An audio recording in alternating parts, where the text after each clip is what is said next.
fait un froid glacial à Paris ce jour-là. Et les hauts dignitaires rassemblés sous la nef de Notre-Dame ont bien du mal à se réchauffer, tandis que retentit un Te Deum chanté par des centaines de choristes. L'événement qu'on célèbre est d'importance. En ce 2 décembre 1804, Napoléon va être sacré empereur des Français. Quel chemin parcouru par le petit officier corse jusqu'à ce couronnement qui fait de lui l'égal des Césars. Napoléon n'est point grand par ses paroles, par ses discours, par ses écrits, par l'amour de la liberté qu'il n'a jamais eue et n'a jamais prétendu établir. Il est grand surtout pour être né de lui seul, il est grand pour avoir abattu tous les rois, ses opposants, pour avoir défait toutes les armées quelle qu'ait été leur valeur, pour avoir rempli 10 années de tels prodiges qu'on a peine aujourd'hui à les comprendre. Chateaubriand, Mémoire d'outre-tombe. Et lorsqu'il devra abdiquer, ce prince des victoires saura bâtir sur la défaite et l'exil son incomparable légende.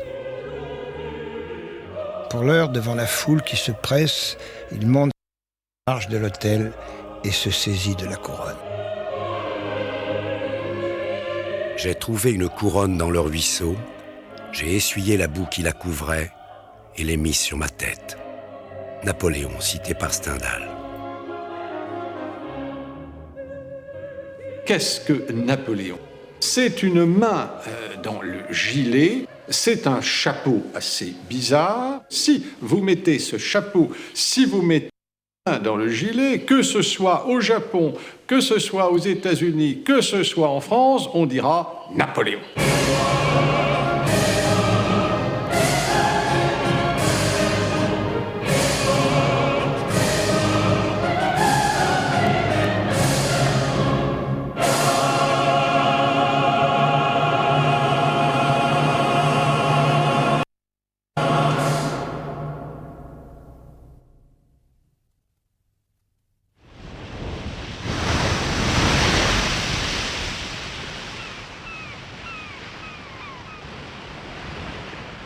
Il s'en est fallu de peu que Napoléon ne naisse pas français. En 1768, Gênes cède ses droits sur la Corse à la France, entraînant une rébellion qui ne prendra fin qu'à la bataille de Ponte Novo le 8 mai 1769. Napoléon naîtra 3 mois plus tard.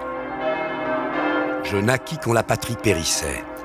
30 000 Français vomis sur nos côtes, noyant le trône de la liberté dans des flots de sang. Tel fut le spectacle odieux qui vint le premier frapper mes regards. Les cris du mourant, les gémissements de l'opprimé, les larmes du désespoir environnèrent mon berceau dès ma naissance. Lettre de Bonaparte à Paoli, le 12 juin 1789. Conquise successivement par les Romains, les Sarrasins, les Génois, la Corse a sans cesse été occupée, mais jamais soumise. Parmi les patriotes qui se sont révoltés contre l'envahisseur français et qui ont pris le maquis, figurent les parents de Napoléon, Charles et Laetitia Bonaparte. Mais Charles comprend très vite que la partie est perdue. Il se fait élire à l'Assemblée de Corse, mise en place par les Français. Jamais je ne pardonnerai à mon père d'avoir concouru à la réunion de la Corse à la France. Napoléon cité par Bourrienne. Par contre, Laetitia a toutes les qualités à ses yeux. Comme mère, dira-t-il, elle n'avait pas d'égal. Elle a d'ailleurs eu l'occasion de le prouver, 12 grossesses et 8 enfants qui siégeront sur différents trônes d'Europe. La mère, quel homme, disait Napoléon. Elle a une tête d'homme sur un corps de femme. On la vit affronter les dangers de la guerre et partager toutes les fatigues des rebelles dont les mouvements avaient lieu sur les montagnes les plus sauvages et au milieu de rochers escarpés. Stendhal. Comme tous les Corses de bonne famille, les Bonaparte ont une maison en ville et une à la campagne. Ils ne sont pas riches pour autant, avec tous ces enfants à élever et à qui il faudra trouver une position. Bref, les Bonaparte n'ont d'autre solution que de quitter l'île. Charles, fort de sa qualité de député de l'Assemblée de Corse, décide de se rendre en visite à Versailles.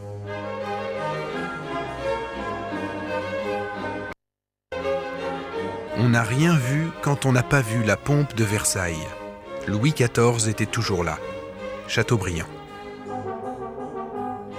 La dorure des lambris, embrasée par les rayons d'un soleil ardent, formait une espèce d'auréole sur la tête des souverains et de leurs enfants. La reine avait une passion, celle de la mode. Être la jolie femme la plus à la mode lui paraissait le titre le plus désirable. Mémoire de la comtesse de Boigne.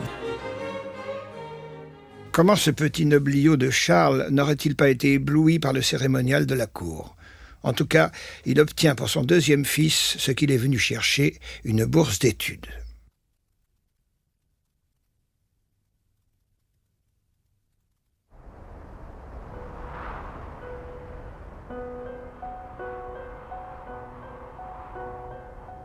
À l'automne 1778, Napoléon Bonaparte met pour la première fois le pied en France. À 9 ans, le jeune boursier va intégrer le collège de Brienne, en Champagne.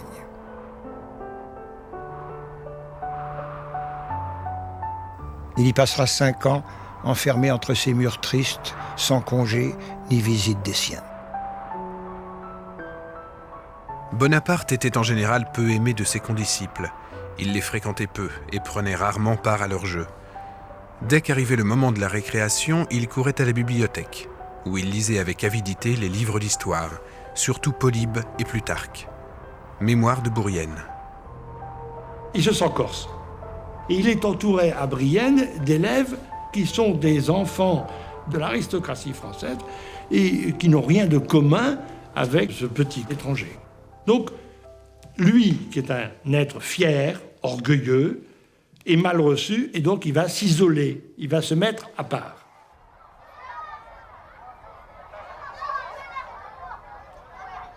Renfermé, solitaire, Napoléon n'en est pas moins un bon élève. Et en 1784, il a 15 ans, il est admis à l'école royale militaire à Paris.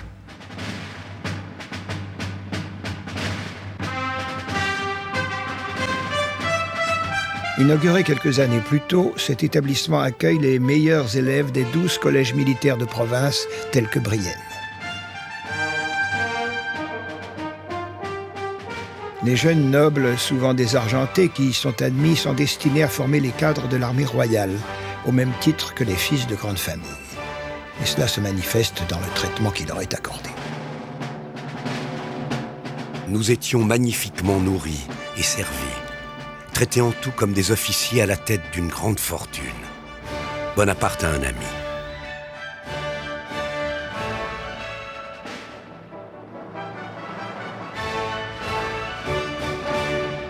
Le jeune Bonaparte est toujours aussi ombrageux et solitaire, mais ses talents évidents n'échapperont pas à certains de ses professeurs.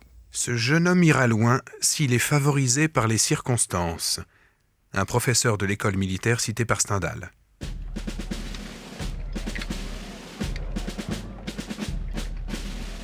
À peine âgé de 16 ans, le voilà sous-lieutenant affecté à un régiment d'artillerie, l'arme d'élite de l'armée française. Il n'y a pas de meilleure façon de commencer une carrière militaire et de découvrir le métier de soldat.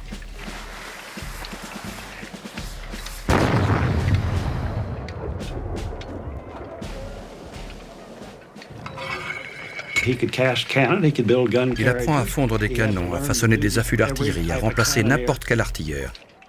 Très vite, on va s'apercevoir que sur le terrain, c'est un officier très efficace.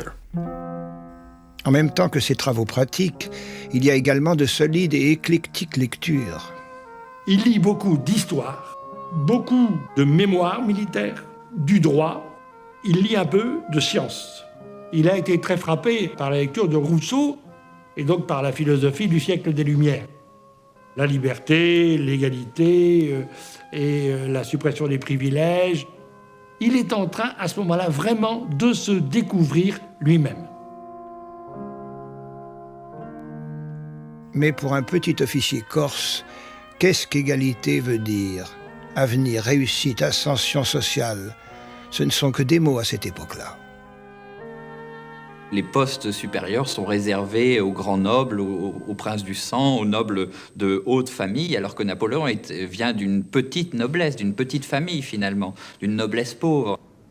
Puisque la carrière militaire ne peut lui offrir de quoi satisfaire ses vastes ambitions, il décide d'écrire. Il deviendra célèbre grâce à sa plume. Il en voulait beaucoup à ce système politique de le condamner à rêver. Il ne pouvait que rêver à un destin, il ne pouvait qu'écrire des romans. Il aurait voulu que ces romans deviennent sa vie, et ce n'était pas possible dans le système ancien. Il reste de ses écrits quelques essais historiques, dont une histoire de Corse et des ébauches de romans et de contes. Il se sait, il se pense, il se croit capable de grandes choses, appelé peut-être à un grand destin. Mais comment le croire dans la situation où il se trouve à l'heure actuelle? Il s'ennuie à mourir.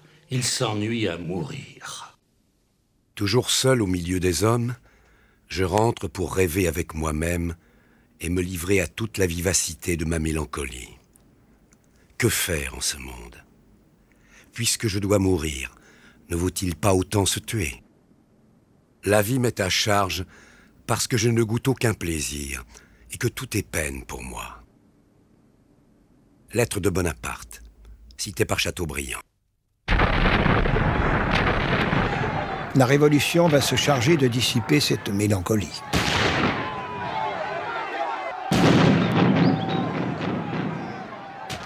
Une lumière dans les esprits, et dans chaque cœur une voix. Va, et tu prendras la Bastille. Cela était impossible, insensé, étrange à dire, et tous le crurent néanmoins, et cela se fit. Michelet, Histoire de la Révolution. Bientôt, l'Assemblée nationale vibre à l'unisson de Paris. Dans la nuit du 4 août, les privilèges de la noblesse et du clergé sont abolis. Rien n'arrêtera plus la marche de la Révolution. Mais qu'en est-il de Bonaparte? Il sert dans une garnison de province à Auxonne et ne jouera aucun rôle actif. On peut en aucun cas faire de Bonaparte un révolutionnaire avant le début de la Révolution. Mais Bonaparte accueille la Révolution comme une bonne nouvelle. C'est presque quelque chose qui, je dirais, a une portée presque religieuse pour lui, au sens où tout d'un coup, il sent bien que la Révolution va ouvrir la société française. L'abolition des privilèges, le fait que la société française ne va plus connaître ces hiérarchies, toutes ces cascades de mépris et dont a beaucoup souffert le jeune Napoléon dans sa jeunesse. Bonaparte était un jeune homme de son temps et avoir 20 ans en 1789, c'est quelque chose d'extrêmement important. Ça marque aussi bien une destinée individuelle qu'une destinée collective.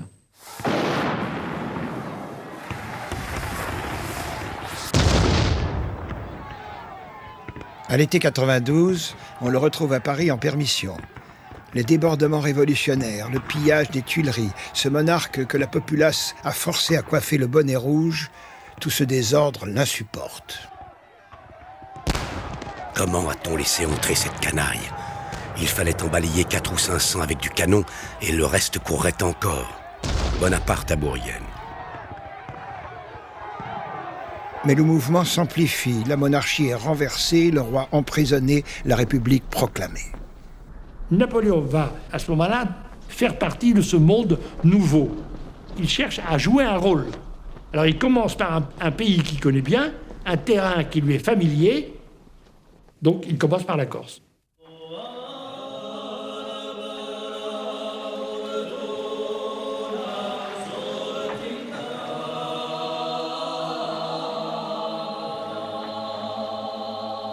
Bonaparte a demandé un congé sans solde pour se rendre en Corse, désormais reconnue comme une partie de la République une et indivisible, et jouissant des mêmes droits que les autres départements.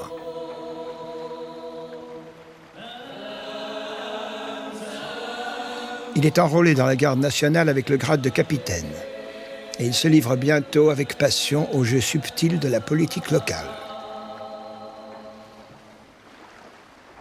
Une vie politique toujours dominée par Pascal Paoli, le patriote intransigeant qui fut le héros de Bonaparte enfant. Bonaparte continue à l'admirer et rêve de partager avec lui le pouvoir sur l'île. Il va être doublement déçu. D'abord parce que Paoli n'a pas pour lui la même admiration, loin de là. Il le traite de ragazzino inesperto, un garçonnet sans expérience. Il le trouve trop ambitieux et trop francophile. De plus, ils n'ont plus du tout les mêmes idées politiques. Bonaparte and Paoli are on totally different wavelengths. Les deux hommes étaient sur des longueurs d'onde totalement différentes. Paoli continuait de rêver à une Corse indépendante, tandis que Bonaparte se sentait tout à fait à l'aise dans une Corse faisant partie de la France révolutionnaire.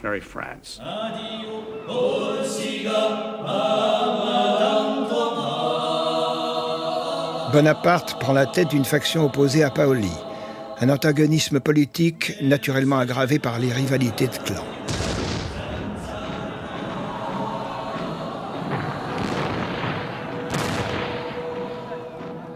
Dans cet affrontement, les hommes de Paoli auront vite le dessus. La demeure familiale de Bonaparte est pillée et lui-même forcé à prendre le maquis. L'Assemblée de Corse décrète Bonaparte et les siens traîtres à la patrie et à jamais honnis.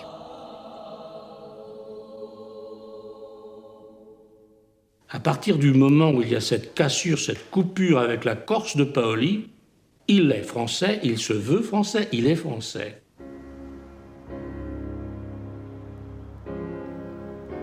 Le 10 juin 1993, un Napoléon déçu et amer, mais en même temps fortifié par l'épreuve, s'embarque clandestinement pour la France.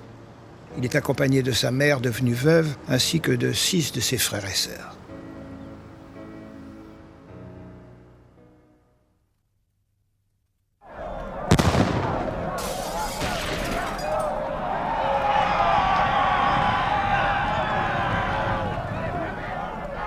À leur arrivée en France, ils trouvent un pays au bord de la guerre civile.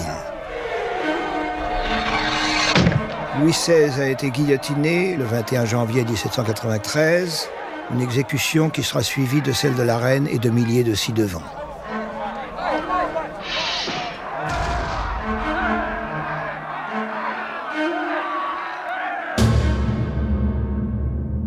La patrie est en danger, proclame Robespierre, qui par ses discours à la Convention et au Club des Jacobins radicalise le mouvement révolutionnaire et impose la terreur.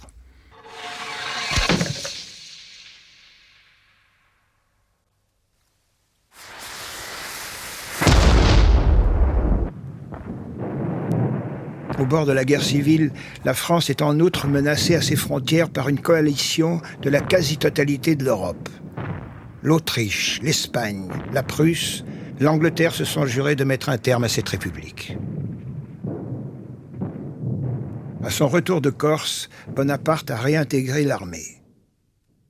Capitaine d'artillerie, il est nommé à Toulon, qui s'est révolté contre la Convention et a ouvert sa rade et son port à la flotte anglaise. Pour les en déloger, le jeune artilleur propose un plan très simple. S'emparer des forts qui commandent la rade pour forcer la flotte anglaise à fuir. Ses supérieurs refusent de l'écouter.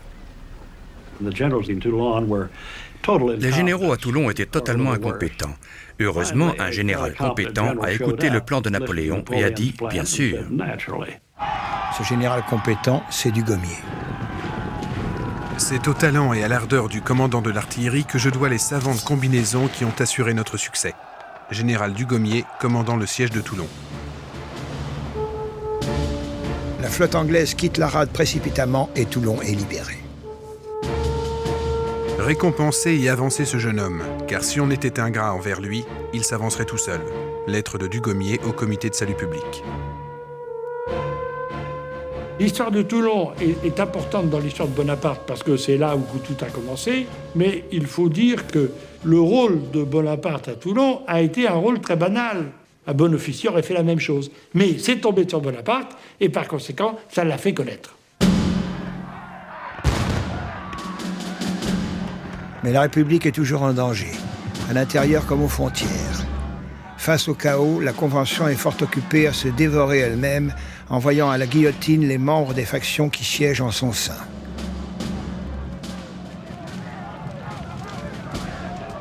La machine s'emballe.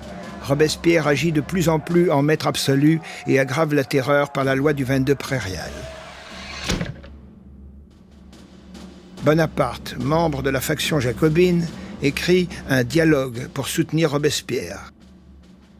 Comme lui, il hait le désordre, la pagaille. Bonaparte est essentiellement un homme d'ordre. Pour lui, l'ordre doit servir les idéaux. C'est exactement l'idée de Robespierre. Il faut suspendre les libertés au nom de la liberté. Pour sauver la liberté, pour sauver la République, on va suspendre les libertés individuelles, les libertés particulières. La corde a été trop tendue, elle va rompre. Le 9 Thermidor, une coalition de la peur, renverse Robespierre et ses amis. Leur tour est venu de monter sur l'échafaud.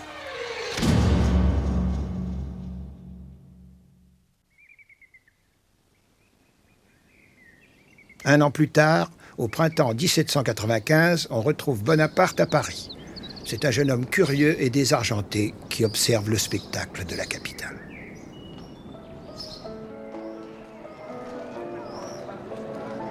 Le luxe, le plaisir et les arts reprennent ici de manière étonnante.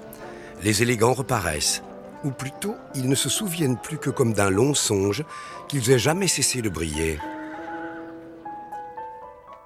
Tout est entassé dans ce pays pour distraire et rendre la vie agréable. Les femmes sont partout, au spectacle, aux promenades, aux bibliothèques. Ici seulement, de tous les lieux de la terre, elles méritent de tenir le gouvernail. Aussi les hommes en sont-ils fous? Ne pensent-ils qu'à elles et ne vivent-ils que par et pour elles? Lettre à Joseph Bonaparte.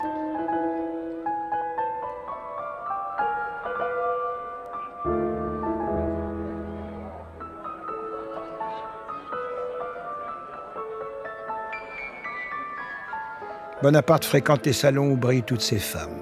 Mais elles ne s'aperçoivent pas de sa présence. Il n'est qu'un militaire sans grand avenir, parmi tant d'autres. C'était bien l'être le plus maigre et le plus singulier que de ma vie j'eusse rencontré. Suivant la mode du temps, il portait des oreilles de chien, immenses et qui descendaient jusque sur les épaules. La mise de Bonaparte n'était pas faite pour rassurer. La redingote qu'il portait était tellement râpée, il avait l'air si minable que j'eus peine à croire d'abord que cet homme fût un général. Bonaparte était au comble du malheur. Il fut tiré de cette oisiveté sans espérance, qui choquait si fort son caractère, par Barras, qu'il avait apprécié au siège de Toulon. Ce directeur lui donna le commandement des troupes qui devaient défendre la Convention contre les sections de Paris, le 13 Vendémiaire.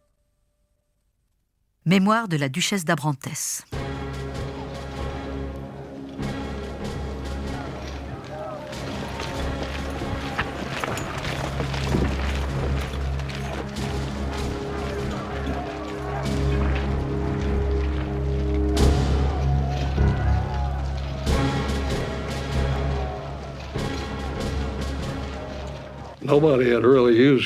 Personne n'avait encore tiré au canon sur la foule parisienne.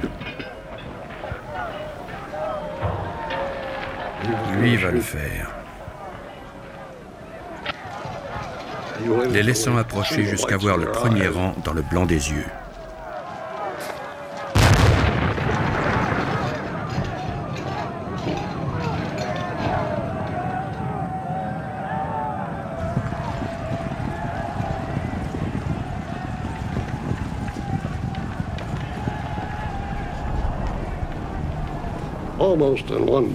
Une salve a suffi pour terminer l'affaire. Les victimes, sans doute une centaine de morts.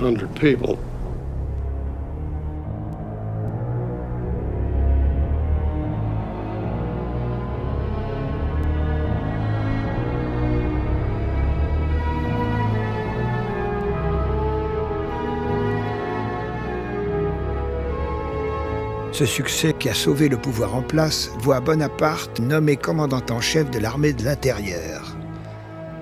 À 26 ans, il a sous ses ordres 104 bataillons de la garde nationale.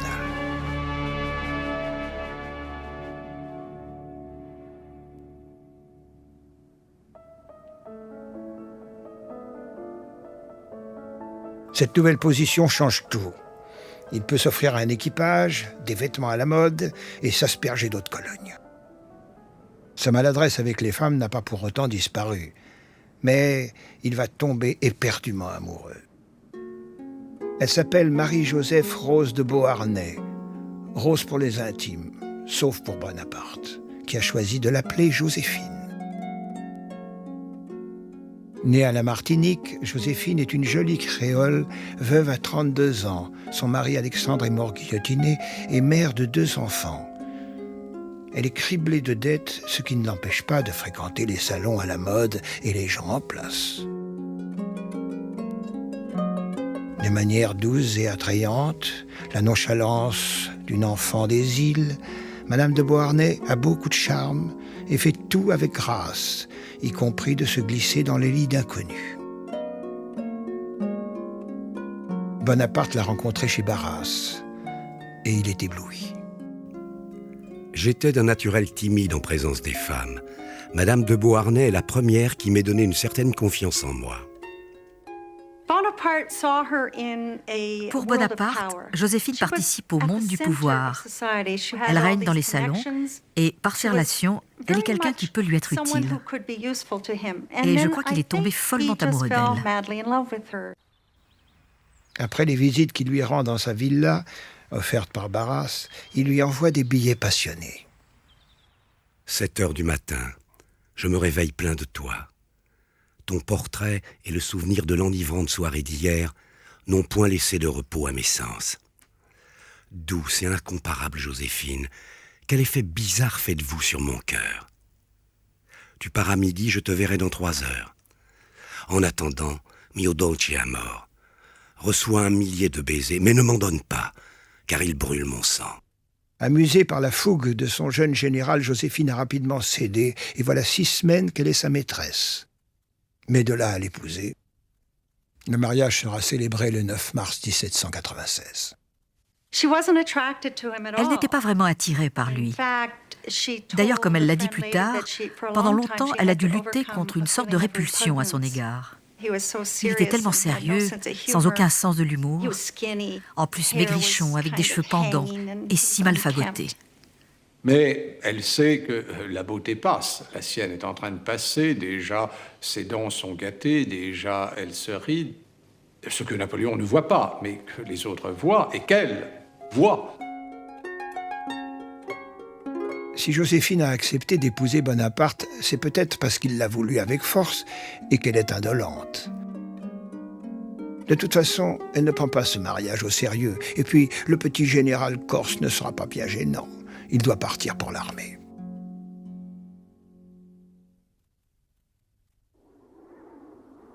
Leur lune de miel, en effet, n'a duré que 2 jours. Bonaparte a dû rallier l'armée d'Italie, dont Barras lui a donné le commandement, comme cadeau de noces.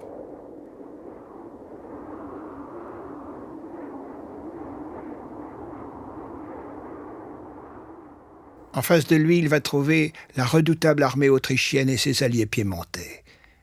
Comment va-t-il se comporter, lui qui n'a jamais commandé en chef devant l'ennemi? Tout le monde l'attend avec un peu de moquerie. On se gauche de lui, ce petit général de salon, qui ne doit peut-être son commandement qu'aux grâces largement données de sa femme. Or, il arrive. Et en quelques secondes, les briscards qui sont là, les vétérans, ont compris. Il est le chef. L'armée d'Italie n'est pas dans une situation brillante. Depuis 2 ans, elle piétine, livrant des combats inutiles au pied des Alpes. C'était une armée d'indigents. Le pays en faillite ne pouvait les payer, ni les nourrir, ni les habiller. Il leur fallait pénétrer chez l'ennemi et y trouver ce dont il manquait. Bonaparte va s'adresser à ses troupes et dès sa première proclamation, il trouve le ton juste. Soldats, vous êtes nus, mal nourris. Le gouvernement vous doit beaucoup. Il ne peut rien vous donner. Votre patience, le courage que vous montrez au milieu de ces rochers sont admirables. Mais ils ne vous procurent aucune gloire. Aucun éclat ne rejaillit sur vous. Je veux vous conduire dans les plus fertiles plaines du monde. Vous y trouverez honneur, gloire et richesse. Bonaparte décide d'aller au-devant de l'ennemi malgré son énorme infériorité numérique, 38 000 hommes face à 63 000 Autrichiens et Piémontais. Son plan est d'une merveilleuse simplicité, séparer les Autrichiens des Piémontais pour les attaquer successivement, en commençant par l'armée du Piémont. Napoléon avait toujours pour principe d'essayer d'être en nombre supérieur sur un point donné. Donc d'essayer de diviser les ennemis, de les battre en détail, de façon à compenser l'infériorité numérique globale. Napoléon a toujours professé qu'on ne fait pas la guerre avec des théories. Vous faites ce que vous avez à faire et vous le faites vite. Il faut surprendre l'ennemi et l'assommer si c'est possible. En seulement 2 semaines, il remporte 6 batailles, fait des milliers de prisonniers et casse les reins de l'armée piémontaise. Il n'y a plus moyen d'y rien comprendre. Nous avons affaire à un jeune général qui est tantôt devant nous, tantôt derrière, tantôt sur nos flancs. Cette manière de faire la guerre est insupportable et viole tous les usages. Un prisonnier piémontais.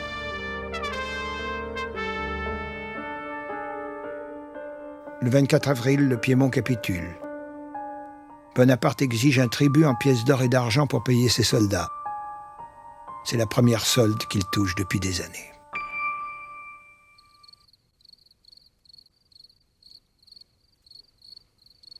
Bonaparte a beau être très occupé, il ne se passe pas un jour sans qu'il écrive à Joséphine, et souvent plusieurs fois de suite. Je t'aime tous les jours davantage. L'absence guérit les petites passions, elle accroît les grandes. Je n'ai pas passé un jour sans t'aimer. Je n'ai pas passé une nuit sans te serrer dans mes bras. Je maudis la gloire et l'ambition qui me tiennent éloigné de l'âme de ma vie. Ton portrait et tes lettres sont sans cesse devant mes yeux. Je ne suis rien sans toi. Je conçois à peine comment j'ai existé sans te connaître. Adieu, ma bien-aimée. Un baiser sur ta bouche, un autre sur ton cœur et un autre sur ton petit absent. Joséphine est loin de répondre avec la même ardeur à cette passion. Il lui arrive même de lire des passages de ses lettres à des amis pour les amuser. L'armée du Piémont vaincue, Bonaparte peut se retourner contre les Autrichiens qui font mouvement vers l'Est, décontenancés par des méthodes de guerre aussi inattendues. Il attaque tous les jours. Il attaque même quand il y a de la neige, il attaque la nuit, il attaque quand il fait froid, alors que d'habitude, c'est pas la règle du jeu. Il cherche l'ennemi, il le combat, et alors que l'autre pense que ça va s'arrêter, lui continue. Le lendemain, il refait une bataille, le surlendemain, une autre bataille, et il surprend. Le 10, Bonaparte se porta sur Lodi à la tête de ses grenadiers. Le général autrichien a chargé 3 bataillons de Croates de défendre les ponts de l'Adda et a placé là 14 pièces. Bonaparte courut de sa personne jusqu'à l'entrée du pont et résolut alors de l'enlever d'assaut. Clausewitz, la campagne d'Italie.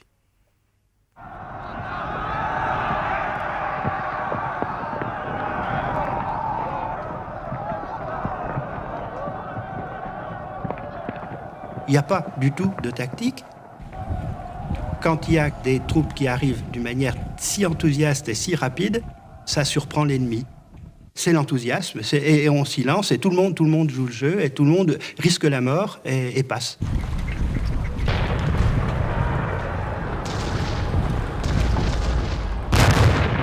Il n'hésite pas à charger lui-même les canons. Un travail de caporal. Mais il veut être à leur côté. Il prend des risques physiques, même si les boulets tombent à côté de lui, ça s'est passé plusieurs fois, eh bien, il n'a pas peur.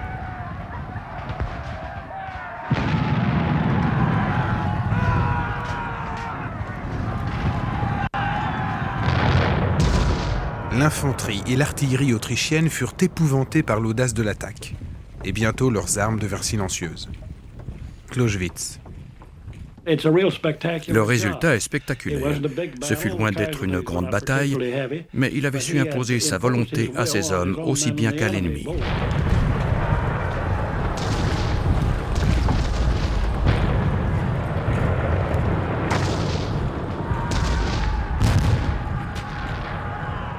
C'est à ce moment-là vraiment qu'il est convaincu qu'il a une bonne étoile et que la destinée va lui être favorable et qu'il est appelé à faire de grandes choses.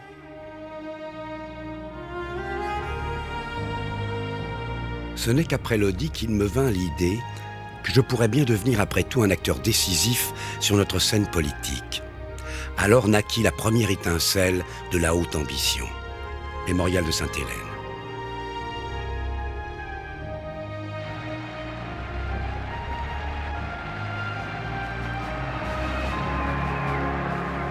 Le 5 mai 1796, Bonaparte entre dans Milan à la tête de ses troupes. Toute la ville est là pour acclamer le général victorieux qui les a libérés du joug autrichien. Mais plus qu'un vainqueur, Bonaparte se veut un libérateur qui va prendre en main le destin de l'Italie. Peuple d'Italie, l'armée française vient rompre vos chaînes. Le peuple français est l'ami de tous les peuples. Nous n'en voulons qu'aux tyrans qui vous asservissent.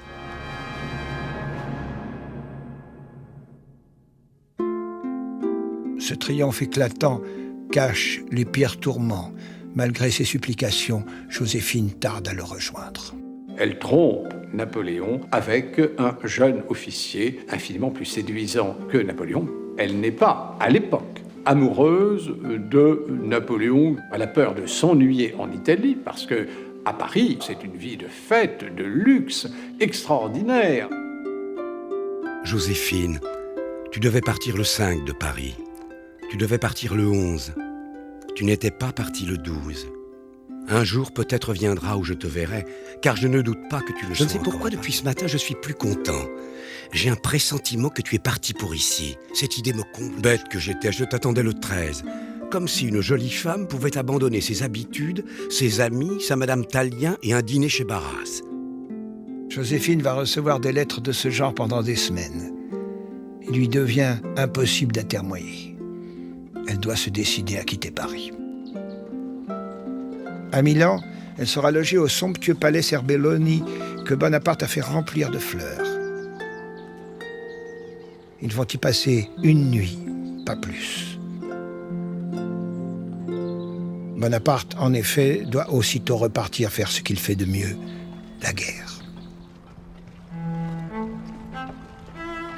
L'armée autrichienne qui a reçu des renforts constitue encore une menace réelle. Bonaparte va la poursuivre en lui assénant une série de coups violents, pour finir, en janvier 1797, par la bataille de Rivoli, qui durera 3 jours.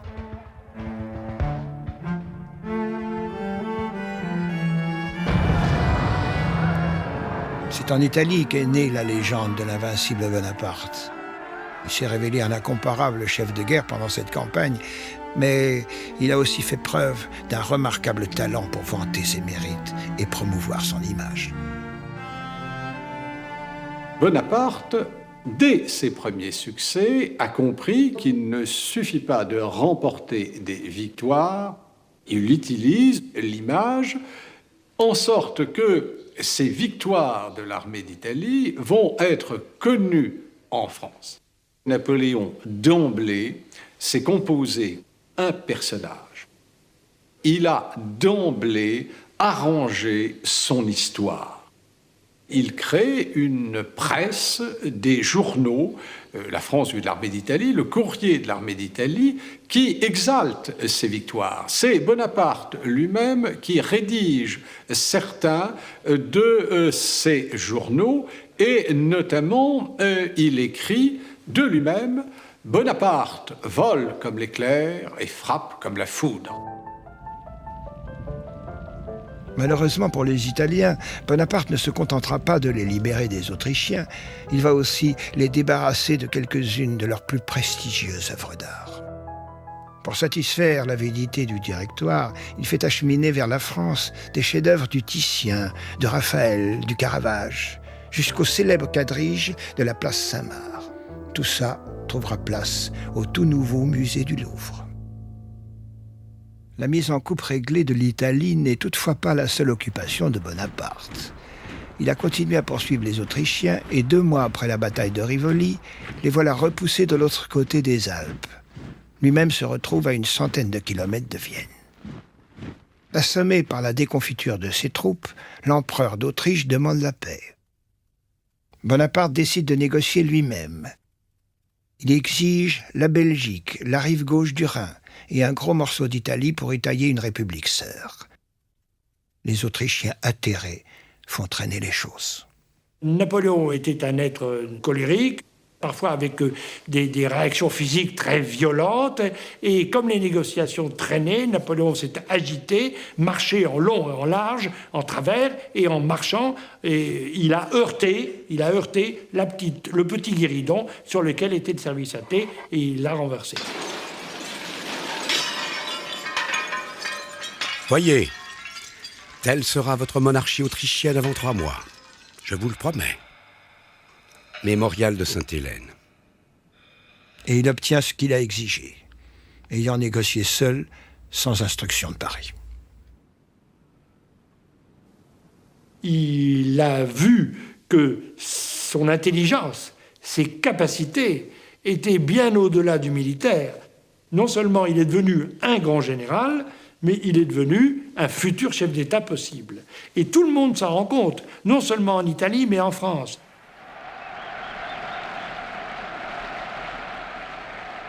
Son retour à Paris est triomphal.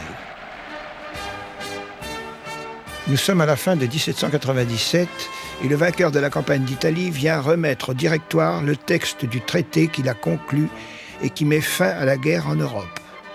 Seule l'Angleterre a refusé de désarmer. Il n'a que 28 ans et vient d'écraser avec son armée de 20 nu-pieds la prestigieuse armée autrichienne sans perdre une bataille.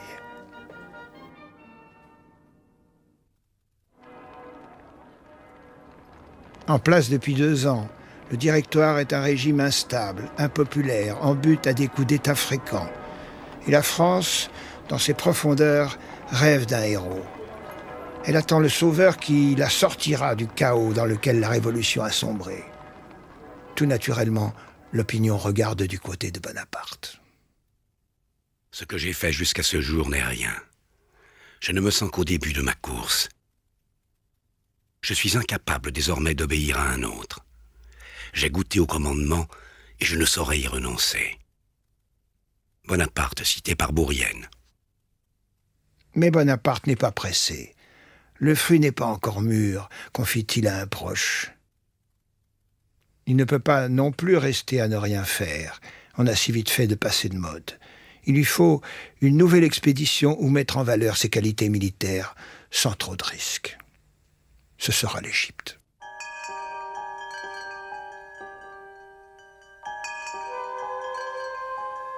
C'est une chose complètement aberrante. L'expédition d'Égypte est probablement l'expédition la plus folle de l'histoire de France. À peine débarqué, Bonaparte s'empare sans difficulté d'Alexandrie. Et le 3 juillet, il part avec ses troupes pour le Caire.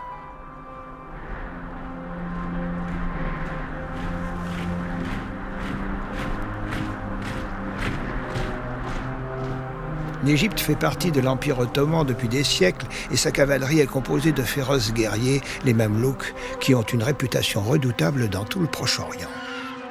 C'était à l'origine des esclaves venant du Caucase et qui formaient la garde du sultan. C'est contre ces guerriers que l'armée de Bonaparte va se battre.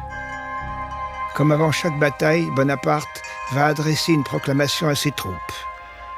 Les mots qu'il leur dit ce jour-là resteront célèbres. « Soldats, du haut de ces pyramides, 40 siècles vous contemplent. » Et la bataille des pyramides s'engage. Les Mamelouks chargent, rapides comme l'éclair et violents comme la foudre.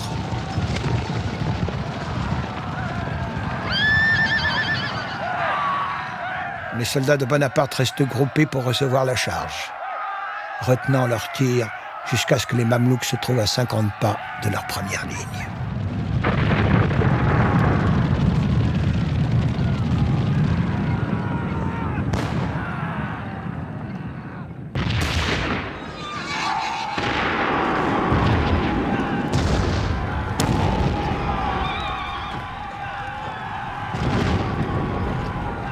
Les Mamelouks affrontent les canons avec leurs sabres et leurs chevaux, avec des armes du Moyen-Âge. C'était une rencontre entre l'Europe de l'avenir et l'Égypte du passé. En 1 heure, La bataille des pyramides est gagnée. Les Français ont perdu 30 hommes. Les Mamelouks, probablement 5 à 6 000.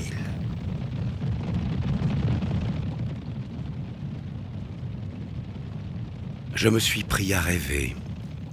Je me voyais fondant une nouvelle religion. Comme Mahomet avec le glaive et le Coran. Nous allions l'épée dans une main, les droits de l'homme dans l'autre. Bonaparte.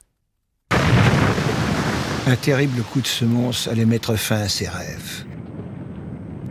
10 jours après la victoire des pyramides, un certain amiral Nelson cerne l'escadre française en rade d'Aboukir et la détruit.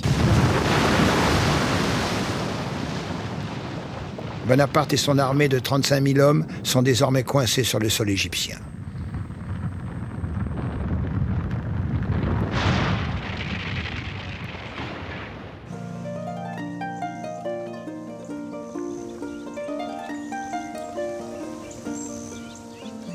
Alors que Bonaparte se morfond au Caire, son épouse s'est organisée une vie très agréable. Elle s'est offert à une dizaine de kilomètres de Paris une jolie demeure au cœur d'un domaine de 150 hectares, la Malmaison. Elle y passe des jours idylliques en compagnie d'un jeune amant, le capitaine Charles.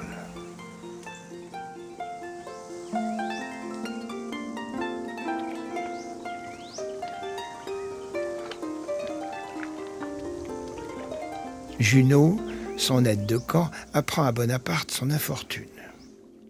Le voile est entièrement levé. Je suis ennuyé de la nature humaine. J'ai besoin de solitude et d'isolement.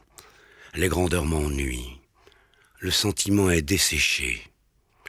La gloire est fade. À 29 ans, j'ai tout épuisé. Bonaparte n'est pas à ce point-là dégoûté de la gloire. Dans son palais du Caire, il aime s'imaginer en potentat oriental ou en moderne Alexandre. Et il est venu en Égypte à la tête d'une armée. Il se trouve, du jour au lendemain, à la tête d'une nation. Et pas n'importe quel pays. C'est l'Égypte.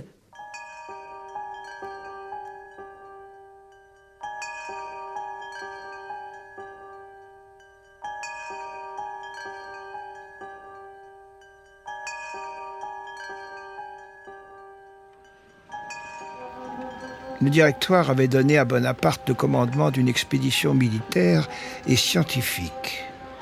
C'est cette partie scientifique de la mission qui sera à coup sûr la mieux remplie. Les savants de toutes disciplines qui l'ont accompagné vont accomplir une œuvre incomparable de topographie et de classification.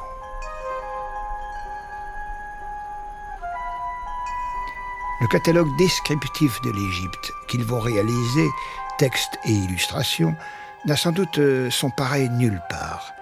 Toutes les disciplines sont concernées, zoologie, archéologie, musique, rites funéraires, sculpture, peuplement. Et cette découverte, qui aura des suites considérables, la pierre de Rosette, grâce à laquelle Champollion parviendra bientôt à déchiffrer l'écriture égyptienne. Cette œuvre, publiée par les savants qui ont accompagné Napoléon, est le fondement de l'égyptologie, encore aujourd'hui.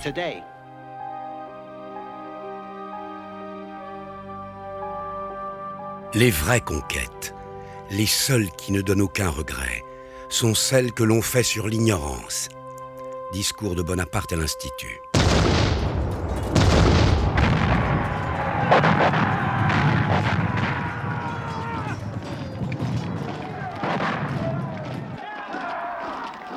Le 14 février 1799, Bonaparte part avec 14 000 hommes pour conquérir la Syrie.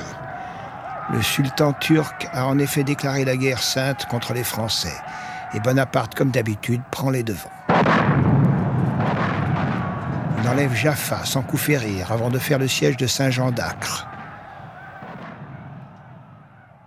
Les assauts successifs contre la ville échouent et les pertes françaises sont lourdes, bientôt aggravées par la peste. Bonaparte doit abandonner le siège et se replier vers le Caire à la tête d'une armée décimée et démoralisée. L'armée arrive à un stade de démoralisation très grand. À mesure que le temps passe, on se demande pour quelle raison on se trouve en Égypte. La République n'est pas menacée. On voit les camarades mourir de la peste, de la dysenterie, de toute une série de maladies. De retour au Caire, il refuse de reconnaître l'étendue de son désastre. D'ailleurs, les seules nouvelles d'Égypte qui parviennent en France sont glorieuses. L'armée française ne fait que voler de victoire en victoire.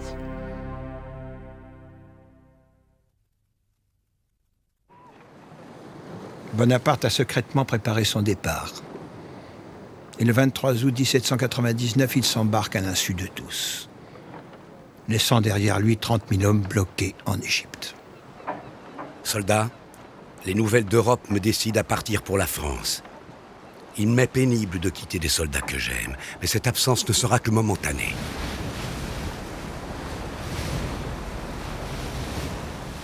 La France est de nouveau en guerre.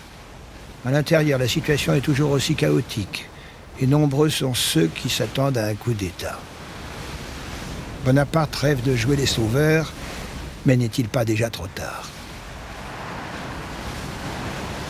Le vent d'ouest s'élevant de nouveau avec violence nous contraignit d'entrer le 1er octobre dans le golfe d'Ajaccio. Bonaparte fut impatienté de ce retard. Que deviendrais-je si les Anglais qui croisent dans ces mers apprennent mon séjour forcé en Corse ? Mémoire de Bourrienne.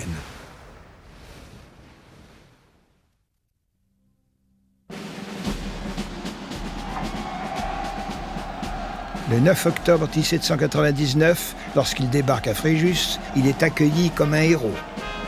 Désastre militaire, l'Égypte est un triomphe médiatique. Dans les théâtres, qu'est-ce que l'on joue ? L'expédition d'Égypte, la victoire des pyramides. Quand il arrive, il est considéré comme l'homme de la situation. Le coup de génie de Napoléon, c'est de venir en France à ce moment-là et de dire « Vous avez besoin d'un sauveur, c'est moi ». Dans toutes les gravures de l'époque, on voit les 2 frégates qui l'ont amené d'Égypte en France, avec au-dessus de la première frégate, une étoile. Et Napoléon était convaincu que lui aussi était destiné à de grandes choses, et il y a cru d'une manière totale, quasi fataliste.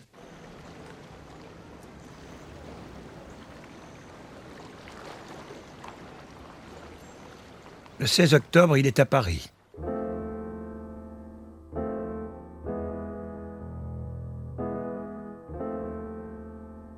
Avant tout, il lui faut régler le cas de Joséphine. Il est loin désormais, l'amoureux transi suppliant son idole. Maintenant, c'est lui le maître, et il est résolu à divorcer.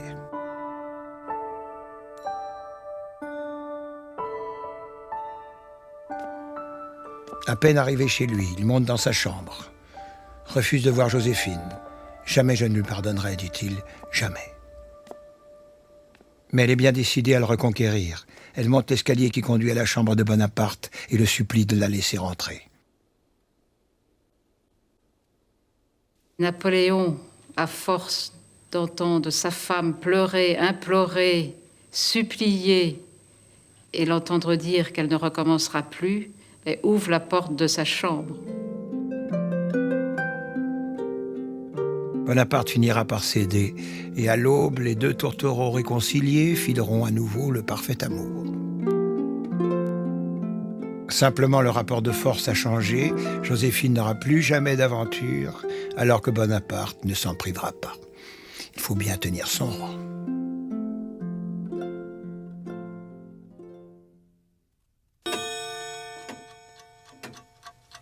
À Paris, la situation politique continue à se dégrader. Le Directoire, qui siège au Palais du Luxembourg, craint d'être renversé. Et Sieyès, le plus actif des 5 directeurs, décide de prendre les devants. L'intention de Sieyès est de tenter un coup d'État légal pour réviser la Constitution. Pour cela, il a besoin d'un sabre. Sans la certitude d'avoir les armées pour soi, on ne peut rien faire. Pour le reste, Sieyès n'a pas prévu grand-chose, si ce n'est de substituer un autre nom à celui du Directoire devenu odieux, Mémoire de Talleyrand. Ce coup d'État tel que le prévoit Sieyès est un coup d'État politique dont Sieyès est le maître d'œuvre et où le sabre n'est en fait qu'un adjuvant au cas où les choses tourneraient mal. Mais le général Bonaparte n'a qu'un rôle d'appui dans ce coup d'État. Sieyès et Bonaparte passent à l'action le 9 novembre 1799, le célèbre 18 Brumaire. On partait du principe que les chambres accepteraient de se saborder et nommeraient un gouvernement provisoire chargé de repartir à zéro et de rédiger une nouvelle constitution. On pensait que les baïonnettes n'auraient jamais à être sorties des fourreaux et qu'aucun coup de feu ne serait tiré. En un mot, Sieyès et Bonaparte ne veulent pas prendre le pouvoir. Ils veulent que celui-ci leur soit offert. Et pour mener à bien leur plan, les deux comploteurs ont un allié dans la place, le président du Conseil des 500, Lucien Bonaparte, le frère de Napoléon. Le Conseil des Anciens, sous prétexte de l'agitation qui régnait dans Paris, transféra le corps législatif à Saint-Cloud. On se flattait par là de prévenir tout obstacle au plan concerté. La garde directoriale, une foule d'officiers généraux et de militaires de tout grade, se portèrent à Saint-Cloud.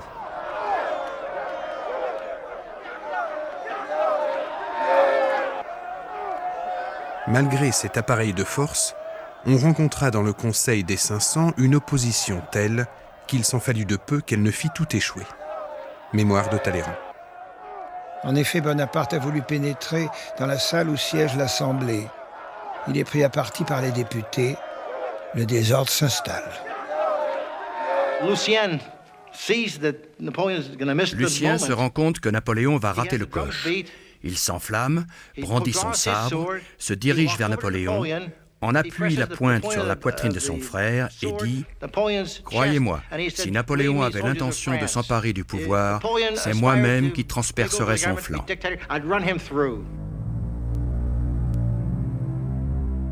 La troupe envahit l'Assemblée et la situation est aussitôt retournée.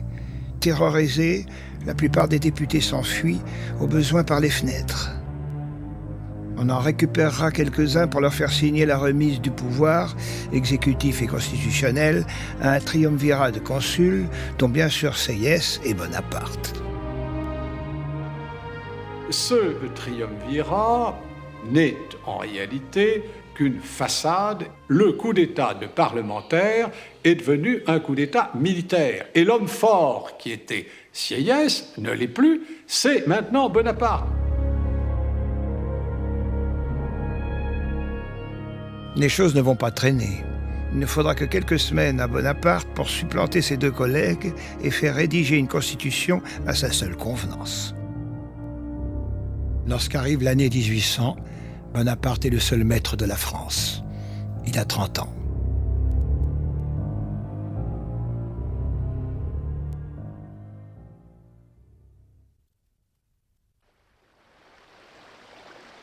La guerre a porté Bonaparte au pouvoir, et la guerre va lui permettre de s'y maintenir.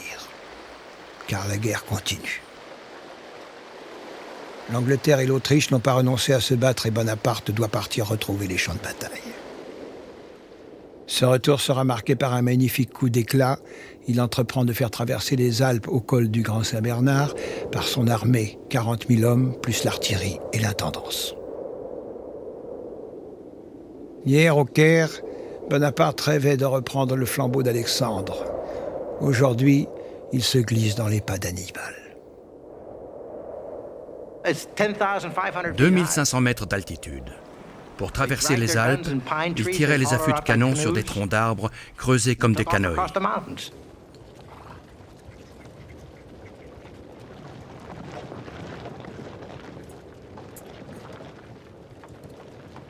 La route est enneigée, le col couvert de glace.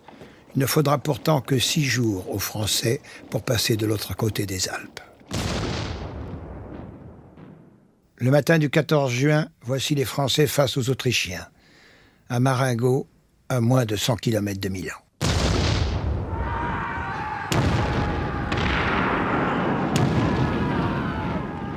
Les combats sont violents.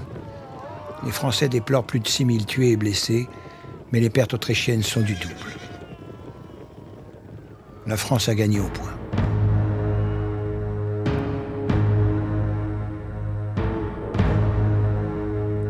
Mon pouvoir dépend de ma gloire, et ma gloire repose sur mes victoires. Bonaparte cité par Roederer.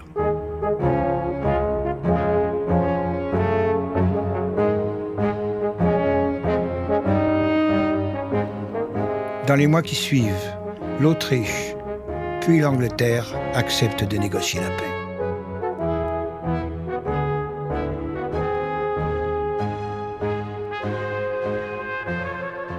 Ça fait 6 mois seulement que Bonaparte est au pouvoir. Et il y a toujours des gens en France qui ont vu passer beaucoup de régimes politiques qui duraient 1 an et qui se disent que pour l'instant, Bonaparte, ça peut être quelque chose de très court. Après Marengo, ce n'est plus tout à fait la même chose. Bonaparte devient vraiment, dans l'opinion publique et aussi dans l'opinion de la classe dirigeante, quelqu'un qui va durer. Bonaparte va profiter de cette embellie pour consolider son pouvoir. La Constitution est à nouveau amendée pour le nommer consul à vie, avec des pouvoirs qui en font un monarque sans le titre.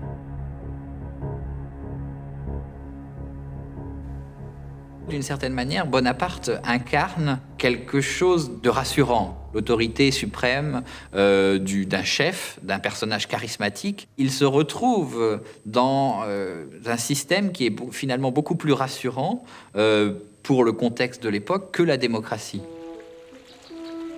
Il est temps de montrer au monde qu'on peut être un soldat et aussi un bâtisseur. Bonaparte a décidé de transformer la capitale et d'en faire, dit-il, la plus belle ville ayant jamais existé.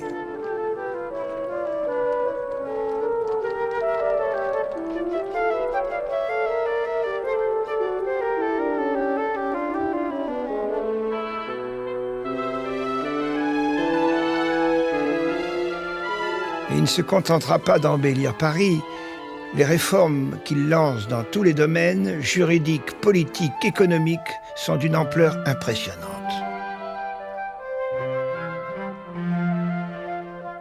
La France va complètement se réorganiser en 2 ans. Quand il prend le pouvoir en France, il arrive avec une idée complète de ce que doit être un pays moderne.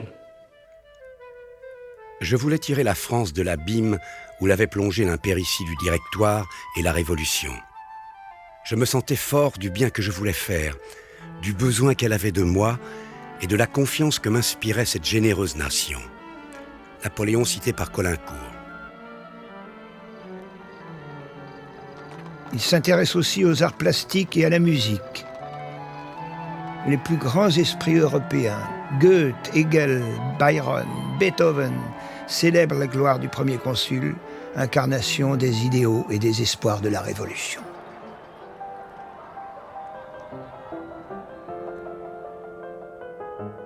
Il faut comprendre le prestige de Bonaparte. Il est l'équivalent pour l'Europe de ce qu'a été Washington pour les États-Unis. Rédigé pendant le consulat, le Code civil est l'élément essentiel de la politique d'ordre et de sécurité que le premier consul veut établir. Les droits et les devoirs des citoyens. Ça, c'est une invention de la Révolution. Mais il n'y avait pas un texte central. Il fallait que ces droits et les devoirs du citoyen donnent naissance à un grand système social, juridique, social, pour permettre à la société de fonctionner. Dès 1801, Bonaparte décide de rétablir une paix religieuse fortement troublée pendant la Révolution et il négocie et signe avec le pape un nouveau concordat. Ma politique est de gouverner les hommes comme le grand nombre veut l'être. C'est en me faisant catholique que j'ai fini la guerre de Vendée, en me faisant musulman que je me suis établi en Égypte. Si je gouvernais un peuple de juifs, je rétablirais le temple de Salomon. Déclaration au Conseil d'État. Le premier consul, en gouvernant habile, sait admirablement se servir des récompenses publiques et le prouve en créant la Légion d'honneur. Jamais depuis les couronnes de chêne des anciens Romains, une récompense publique n'avait été distribuée avec autant de sagacité et n'avait compté parmi ses membres une aussi grande proportion de gens de mérite. Stendhal, Napoléon. Mais à côté de la carotte, il y a aussi le bâton. D'où l'importance donnée à la police. L'empereur avait 5 polices différentes qui se contrôlaient l'une l'autre. Celle du ministre, du premier inspecteur de la gendarmerie, du préfet de police, du directeur des postes. Enfin, la police secrète aboutissant directement à l'empereur. Et son ministre Fouché avait des espions jusque parmi les maréchaux. Stendhal. Vous allez dans un salon, il y a une mouche. Vous allez dans une maison où les filles sont faciles, il y a une mouche. Vous allez au restaurant, il y a une mouche. Il y a partout des mouchards de la police. On vous écoute. Il n'y a impossibilité de s'exprimer, sauf si Napoléon le veut bien. La presse, elle est jugulée. Il tient la presse. Il y avait 70 journaux à Paris en 1799 et il n'y en aura plus que 4 en 1814.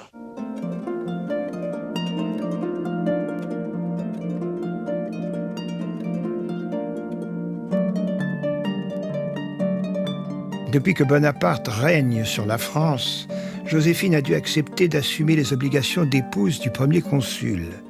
Elle s'en acquitte avec grâce, mais préfère de beaucoup au luxe des palais nationaux, la douceur et le charme de la malmaison.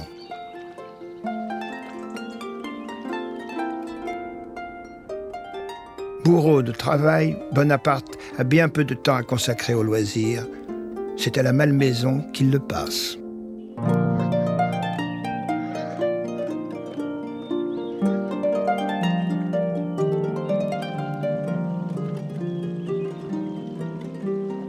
C'était un peu le havre de paix de Bonaparte. Il pouvait arriver chez sa femme et y retrouver une espèce d'équilibre, de calme. C'était une femme extrêmement douce.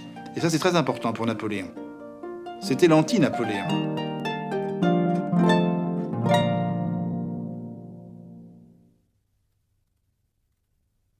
Lorsqu'arrive l'année 1804, Bonaparte a 35 ans. Il règne en monarque aussi absolu que Louis XIV, mais il lui manque la couronne, et il décide qu'il la lui faut. Il veut être roi. Il pense que la position de la France dans le monde fait d'elle un empire, dont Napoléon Bonaparte doit être l'empereur. Ça le mettrait sur un rang équivalent à celui des autres grands monarques d'Europe. Il ne serait plus un parvenu, mais un membre du club. Avec son pouvoir de premier consul, il semble avoir entre les mains l'autorité suprême. Oui, il a tout.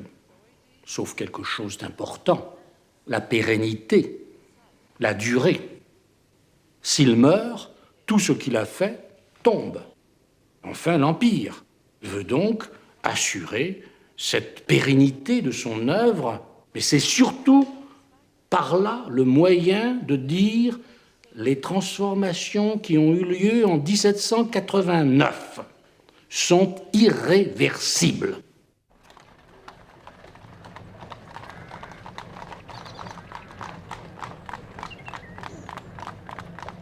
Dans la matinée du 2 décembre 1804, un imposant cortège se dirige vers Notre-Dame.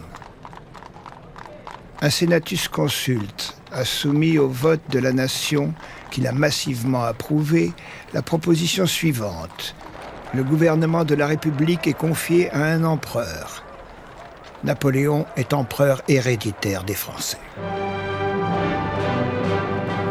Aussitôt qu'un homme devient roi, il ne fait plus partie du commun des mortels. J'ai toujours considéré qu'Alexandre le Grand avait fait preuve d'une grande clairvoyance politique en prétendant descendre des dieux. Bonaparte. Malgré le froid, des milliers de spectateurs enthousiastes se sont massés sur le passage du cortège et devant la cathédrale.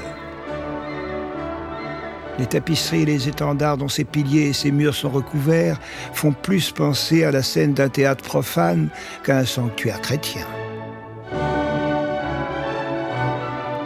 Bonaparte tient à ce que son couronnement soit consacré par l'Église. Pour cela, pas de meilleur moyen que la présence du pape. Il a le coup de génie de faire venir à Notre-Dame de Paris le pape, qui lui donne en quelque sorte le sacrement. C'est Dieu qui indique que désormais, les transformations de 89 demeureront à jamais établies. À pas compter, Napoléon et Joséphine vont se diriger vers les 2 trônes qui les attendent. Les frères de l'empereur l'entourent pour l'aider à porter le manteau impérial rehaussé d'or et de pierres précieuses et qui pèse près de 40 kilos. 10 ans plus tôt à peine, les Français ont guillotiné leur roi. Les voilà qui couronnent un empereur.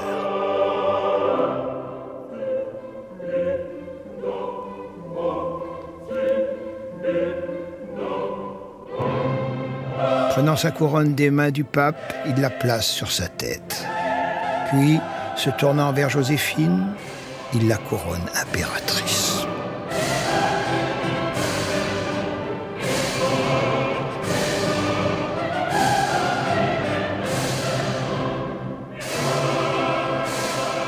Je suis l'instrument du destin.